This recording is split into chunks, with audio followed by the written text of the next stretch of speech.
Последните два случаи со напади на улични куќиња, кога во Битола нападнаа 2-годишно дете кое заврши на детската клиника во Скопје.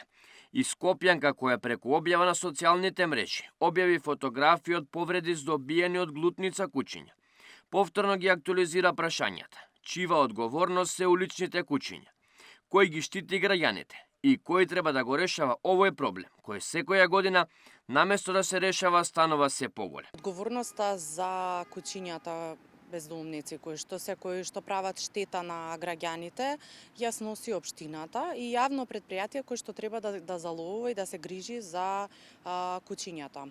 Во случајов град Скопје и јавното претпријатие Лајка, нивната одговорност произлегува од Законот за јавни претпријатија, од Законот за град Скопје, бидејќи град Скопје е основач на јавното претпријатие Лајка, па затоа ние кога тужиме за надомесна штета, солидарно ги тужиме и град Скопје или општината каде што се наоѓа, да речеме во друг град, ако е општината е одговорна. Доколку таа општина има јавно претпријатие кое што се грижи согласно закони, правилници и статутарни одредби кои што се грижи за заловување на бездомни куќиња, тогаш солидарно е таа општина заедно со таквото јавно претпријатие. Доколку нема е такво јавно претпријатие, тогаш одговорна е општината.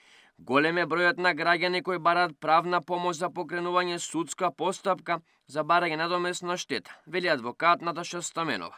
Да, па сме имале многу случаи со каснување од куќе, сите се до сега добиени, надоместот на штета зависно од праксата, значи имаме повисок и зависно од повредите кои што ги имале граѓаните, имаме поголеми суми, помали суми, меѓутоа една универзална рамка, да речам на износ на надомесна штета зависи од типот каснувањето од страна на куќето, штетата која што е нанела и праксата која што е воведена. Знаат граѓаните да дојдат која документација, значи тие треба да си понесат со себе медицинска документација, потврда од МВР дека на тоа и тоа место биле каснати од куќе, да си кажат вистините податоци, дали биле повеќе глутница на куќиња, едно куќе и така натаму. Со сета таа документација ние подготвуваме понатаму тужба за постапка. Жена сведочи за тоа како во близина на железничката станица налетела на огромна глутница куќиња кои почнале да лаат. Тотално несигурни. Не можеме веќе да излеземе било каде да тргнеме, на секоја автобуска, на секој континер, најмалку по 10 дни ги има. И секој пат кога се оди на работа или ке затрчат, ако си многу плашлив, трчат по тебе. И така да не знаеш како да се одбраниш и како да постапуваш. Во раните студентски часови па претежно ги има кај контейнерите на автобуските, а и многу е загрижувачки што не е навредливо, ги зожалувам куќињата, луѓе со кофи им носат храни, ги остават по улица, ги ранат. Тоа јас разбирам да се хранат, ама нека се преземат мерки што луѓето се радат. Нек ми пред очи жена ја касна за 2 куќиња ја нападнаа. Да не знаеш како да реагираш, одеш да браниш, нека тебе се нацргнуваат. Така да не знам што да кажам. Луѓето ги перцепираат куќињата како голема опасност. Проблем е пред 2 дена, 3, кај јас работам во аеродром на железничка, не има една напуштена куќа, каде што има и душеци поставено. Може имаше 50 куќиња, една господја со кола застана, Господ здравје да и даде и само ми рече рипај. Се качи во колата, реагирам 4-5 пати кај Лајка, нели се обраќаме, ништо значи не се презема. Што рече сопругот, јас не сум против куќињата, ама стварно е загрижувачки со куќињата. Наравно, небезбедни сме. Така има. Зато има превише и пуштаат од негде, не знам од каде ли. Јас живеам таму во Трма и Дрижова и таму има доста куќи на пуштени. И се случило вие или некој баш близок да биде нападнат? Па да, али одамна.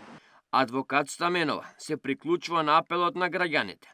Институциите се позанимаваат со оваа прашање и конечно да почне да се решава. Сето тоа го опфаќа тужбата, претрпен страф, стрес, болки кои што ги претрпеле за нематеријална штета, сето тоа го опфаќа тужбата.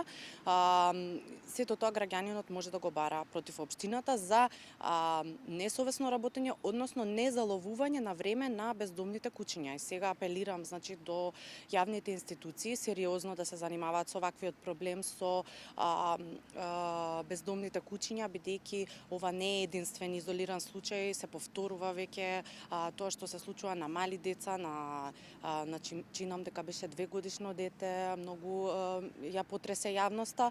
Апелирам да си се ангажираат и нивните обврски кои што ги имаат согласно Законот за јавни предпријатија, согласно статутот, согласно одстанатите законски прописи, да ги извршуваат навремено како не би се случиле вакви несакани действија. На годишно ниво, голем е бројот на граѓани кои трпат повреди од улични кучиња, а огромни се и сумите кои градските власти ги губат при судски случаи.